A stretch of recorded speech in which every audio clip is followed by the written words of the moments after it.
Hey, welcome to the shop. Well, after building new age power onto this classic old foundation, our 454's going home today in this 85 Chevy we call the Monte Carlo. Flashback a year or so when the Monte Carlo was our project car of the moment. In the shop, we gave it a 9-inch rear end, along with serious upgrades to the suspension, some new brakes, and a high-flow exhaust system. Chevy never made a 5-speed for this car, so we went nuts and made our own with a conversion job.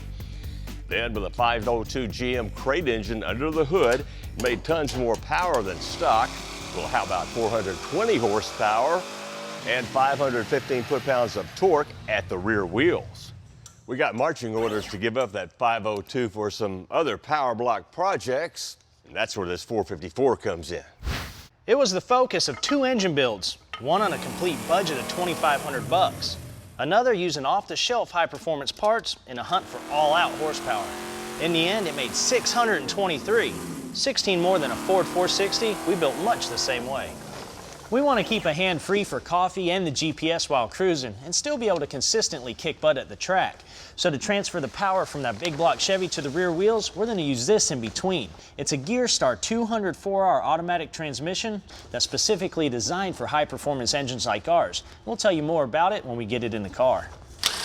Before anything else, we've got a valve train conversion to make.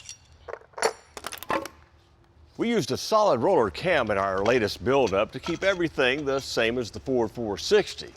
Hey, but for the street, this Lunati hydraulic roller will give us smoother idle and plenty of power in the lower RPM band.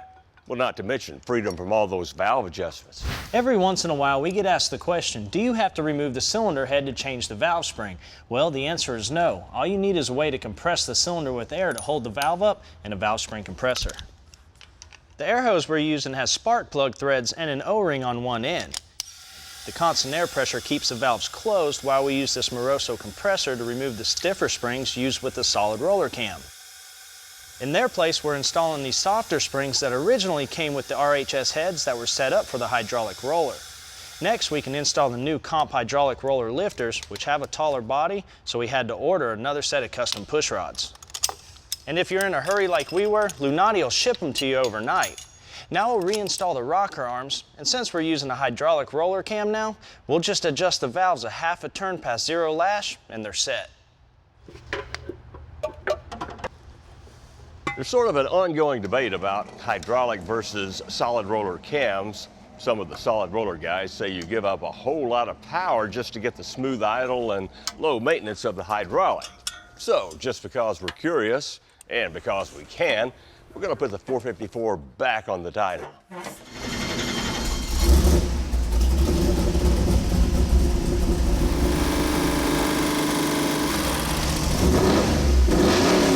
Good oil pressure. Air fuels look good at idle. Let's make a run. Okay. Don't forget, everything but the cam lifters and springs are the same as the last run. 623 horsepower at 6,300 RPM. A little hesitation around $5 grand. Well, it still made 557. Hey, we're sure there's more in it though, so we're gonna up the timing a couple of degrees to 35 before run number 2.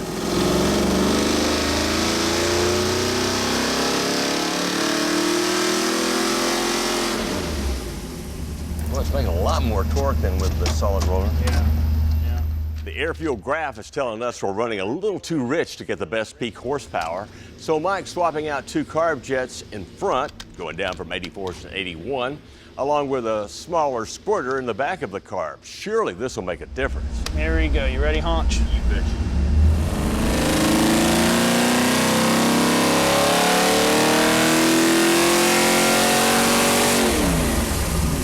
Man, besides that little bit, with where the air fuels are, I like where it's at. And with that torque and power number, that may be the sweet spot. Yeah. Yeah. And for a street car, man, this thing is in a rock. Oh, yeah. Oh, yeah. Here's a situation where the Dyno can give you more information than just peak horsepower and torque. The darker lines screen for torque, White for horsepower represent the solid roller set we used. Now the brighter lines represent the hydraulic setup we just ran, and from the beginning at 2,500 RPM all the way up to 5,500, we got more torque and horsepower. Now here is where you want to be at the starting line of the drag strip, and this area represents where you want the most power on the street, well, unless you're trying to set a land speed record to the grocery store.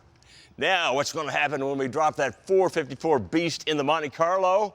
We're not far from finding out.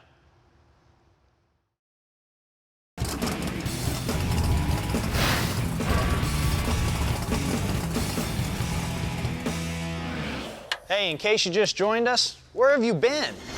We turned out 584 horsepower and 607 foot-pounds of torque.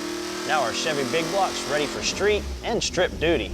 Inside our Monte Carlo, that is. Now, of course, it's already been modified for a big-inch motor with the right motor mounts, fuel line, fans, and radiator. So it ought to fit together like a nerd on a computer, right? Well, not quite. See, our 454 valve covers are a little taller than the ones that were on the 502. So we have a little clearance issue with the AC box. Now, no way are we getting rid of the AC, so it's time for a little bit of surgery.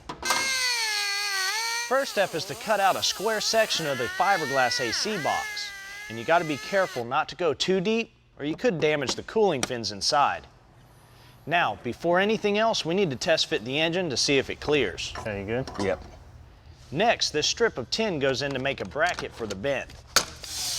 Then after scuffing around the hole for adhesion, I'm gonna brush on a mix of resin and hardener onto this sheet of fiberglass material. While it's still wet, I'm covering the hole with the fiberglass. Now you gotta keep working with it while it starts to set up. Then brush on some more of the mixture. You've got about an hour to kill while it hardens.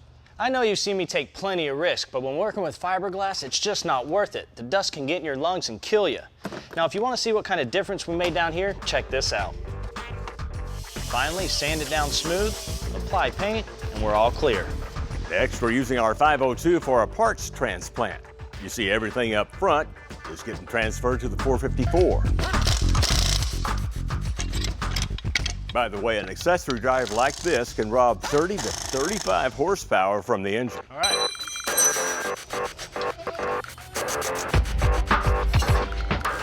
You sure that nerd fit on the computer like this? Yep.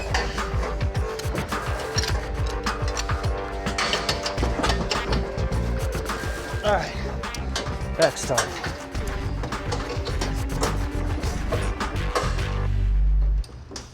Now we can raise our Gearstar trans into place. Now it's a 204R with 4 forward gears. It's got billet components and a heavy-duty cast case. It should be a solid bridge between our 454 and the car's 9-inch rear. All right, she's in. Then, after bolting the trans up, we can connect the torque converter to the flex plate, then install our kickdown. Now we can replace this cross member, but you'll notice we modified it since the automatic is about 2 inches longer than the manual. While we're under here, we can also connect the bracket and cable for our automatic shifter. We got lucky with the drive shaft. We already had this nearly new piece in a Camaro project that fits perfectly. Not so lucky with the exhaust. Somebody also repurposed the one we installed in here, so time for some fast fabrication to make a new one. Now into the engine chores, you know, sensors, hoses, wiring, the usual stuff. One of the most time-consuming jobs turns out to be making room for the new B&M Magnum Grip Pro Shifter for the automatic.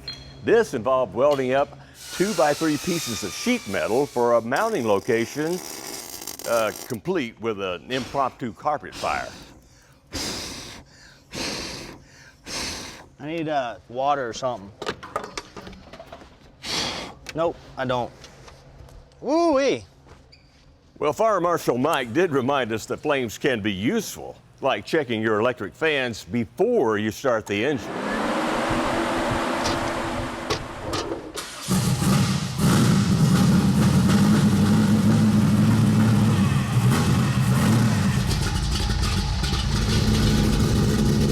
Finally, we get to back this beast up onto the rollers. Considering the usual parasitic power factors, we're still betting on at least 400 horsepower here on the Dyno jet.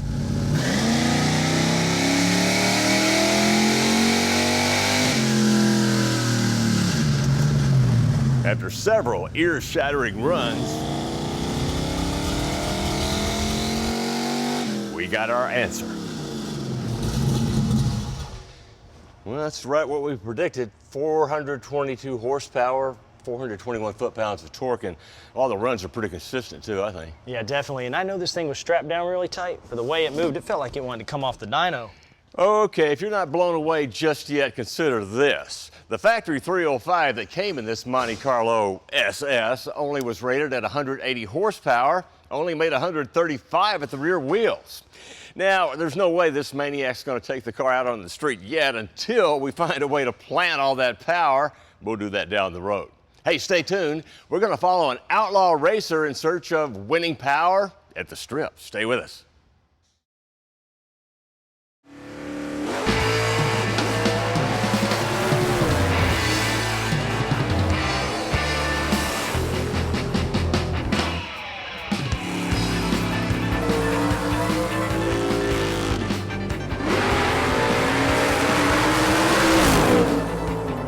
Welcome back to Horsepower.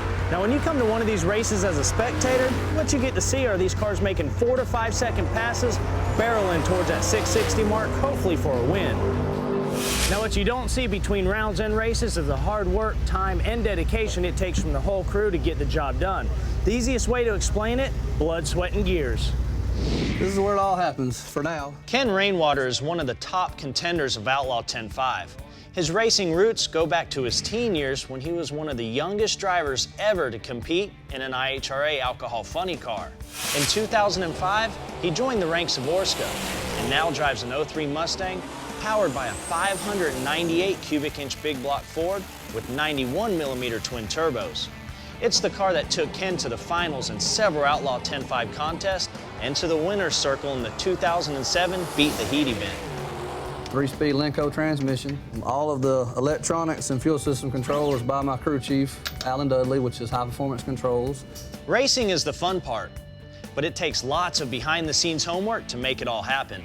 Going over the engine, transmission, converter, doing different stuff. I mean, from cleaning the rig to loading and unloading, it's probably a 20-hour-a-week job if you don't tear anything up. We broke our axle bearing in the last test session, so we've got that fixed. We just need to put gear oil in it, tires and wheels on it, and load up and head to Montgomery. I have lots of really good help. They're just friends. They donate all their time and effort. Most importantly is the wife and kids. They're fully involved 24/7, because it's racing at the racetrack is one thing. Way more happens here than happens there.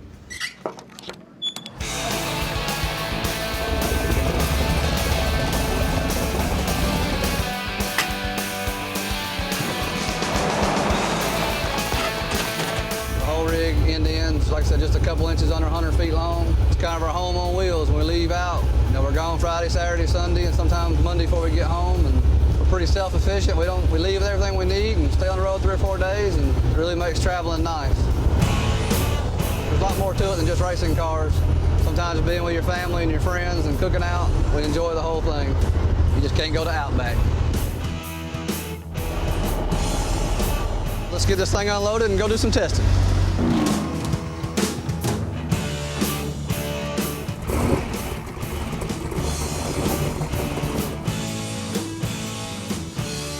Right now, for Ken and his crew, it's a race against time.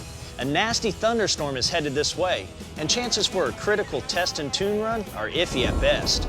And they're a few seconds late, reaching the line just as the bottom drops out.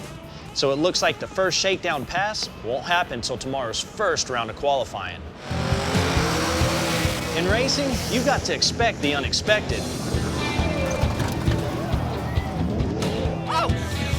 But this is nothing compared to the unexpected turn of events on Saturday.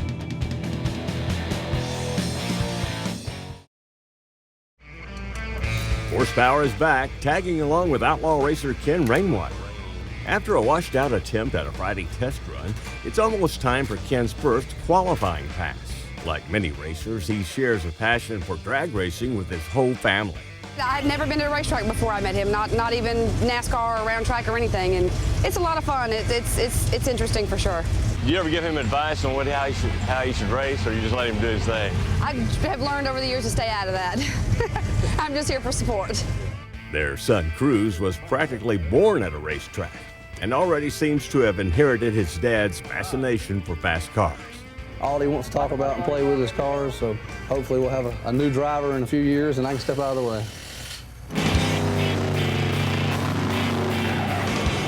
Thanks to mandated safety equipment, drag racing is a lot less dangerous than it was in the old days. Of course, there's always the occasional nitrous pop, but the driver wears complete protection, and he's enclosed in a roll cage that has to be certified for safety. Still, for family members, the thought of a life-threatening crash is difficult to escape. It's very scary. I always say a prayer before he gets in the car every time. It's scary for sure. Ken rolls his Mustang into the burnout box in preparation for his first qualifying round. Robert Abbott and his Camaro occupy the left lane. Both cars leave. Abbott somehow loses control, and suddenly he's headed to the wall. He flips and heads right toward rainwater. He got upside down on his roof and got in our quarter pound a little bit here, but we're okay. Everything's gonna be all right. We'll go back and get it ready for next round. But I hope he's okay. That's our main concern right now. Car parts can be replaced. And we'll get up there and check on him. I corrected it, and I pulled another gear, and it just started hard to the left and just Kept rolled going. over on the roof. Looks worse than it really is. Yeah. So, Well, you're a lot calmer than I think most of us would be. well, I've done it before. Man, that was dramatic. Side your eye. Happy that no one is hurt, Ken goes back to his car. And work your way back about 3 inches. I need some duct tape. Duct tape? Ken manages a couple of so-so runs to end a long day of qualifying, but never in complete sync after the wreck. Another storm delays eliminations on Sunday. Then, after a first-round traction-troubled solo pass, Rainwater lines up for round 2. Again, he overpowers the track, and Ken is out of the hunt this weekend. Had a little electrical gremlin up here. We had a crank trigger bad that kind of bit us around or two, and so we kind of knew second round we had to get after it, and we stepped on it a little bit, and obviously a little too much. Just didn't have enough data from the weekend, and the track was really good, and we just kind of missed the call. Of course, everybody wants to win, but this is a hobby, and we have fun no matter what, and we just go do the best we can.